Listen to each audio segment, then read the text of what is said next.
is Pavitra. I am studying in 12th standard in Amrita Vidyalayam.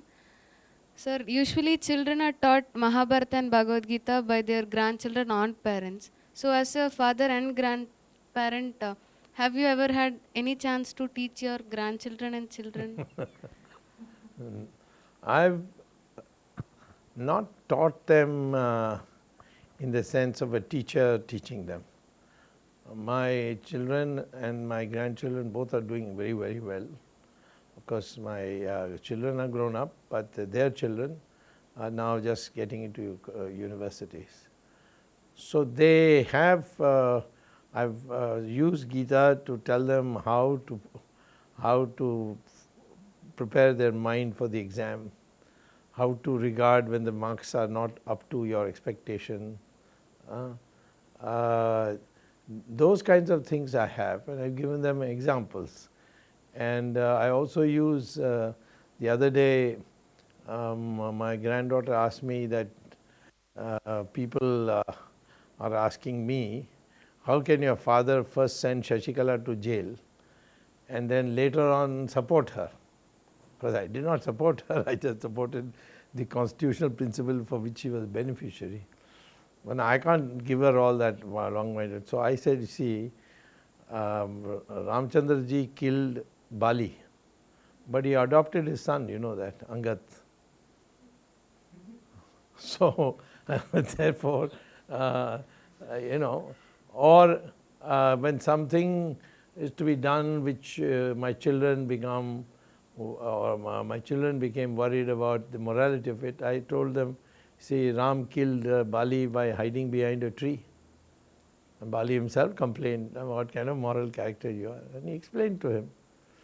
Then Lakshman asked Ram, why couldn't we, this Bali, this Sugriv is a debauch, is a rotten character. Why couldn't we have supported Bali? So Ram says, we have come here to go to Lanka. We need an army.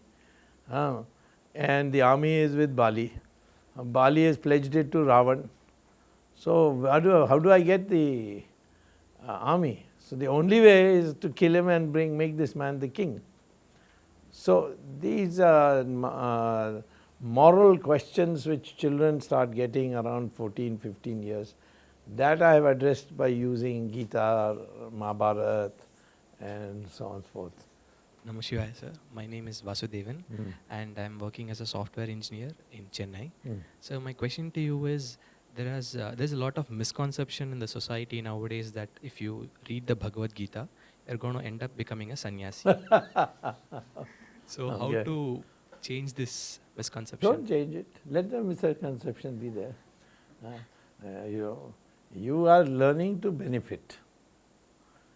And over the years, when they find that you are reading Bhagavad Gita and still not becoming a sannyasi, all this will go away.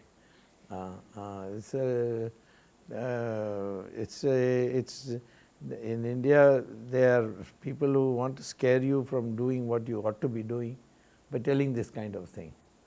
But I don't think there's any way to cure that except you do what you have to do. And if somebody is dissuaded that the impression may go around that I am becoming a sannyasi, therefore I will want to read the Gita, then that man is an idiot to begin with.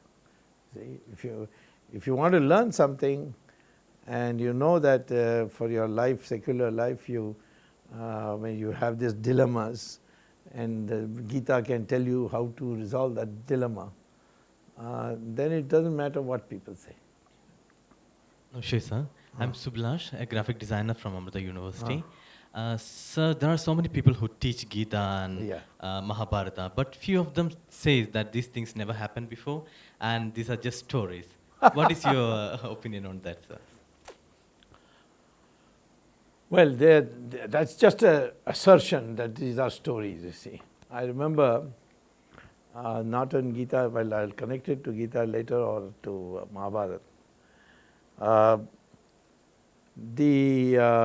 I was fighting a court case in Supreme Court to see that the government Setu Samudram project is not carried through because it was to cut the Ram Setu.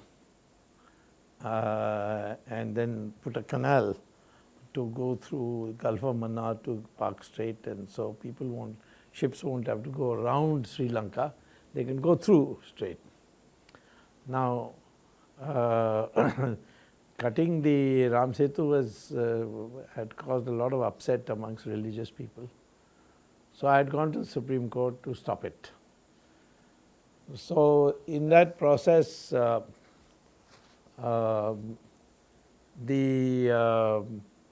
arguments I made was, because the government argument was this is all mythological. There was no Ram. This is just a natural thing which now folklore has taken over, so on. We have this coastline, and Ramnad is the last city. After that, there is a small gap of water, and then there is an island called Rameshwaram Island, where the Rameshwaram temple is there. That ends in something called Dhanushkodi. That's in the middle between Sri Lanka and India. This thing goes right up to the middle, and then there is only a Ram Setu, okay, after Dhanushkodi. So we took out the stone, one of the stones, which was part of Ram Setu. And it was not a stone, it was actually a coral. You know the difference between coral and stones? Coral is just seashells and fish bones and all fused. So when we took it out, it floated in the water. Now you read Valmiki Ramayana, it says exactly this, that these monkeys brought the stone and Hanuman put it and it floated till he started writing on it, Hey Ram, then it got stuck. So first of all, if it is mythical, how is it that the thing there is there in the original Valmiki? Second, the geological scientists, they gave an affidavit which I filed in the Supreme Court, that corals can never form in the middle of the ocean. It always is formed on the coast. And therefore, to put it in the middle of the ocean, somebody must have picked it up and carried it there. Otherwise, there is no way corals could have ended up in the Ram Setu. The Supreme Court accepted my argument and said, no, it's man-made. So people have been saying this in order to weaken your faith in our. What else can they say? You ask them, how do you know it's mythical? They won't be able to say. They'll put the thing on you. So, was there any situation in your life where you felt like the first chapter Arjuna in the warfield? And if so, how did Gita help you to overcome that situation? Well, you see, if today a minister in my government becomes corrupt, what should I do? What will people say? That Swami is turned against his own party? Because it will damage the party, no? That's the morality. I can answer it, but because Gita says that I must do my duty. So what is my duty? Is it to expose corruption or to keep evil forces from coming to power?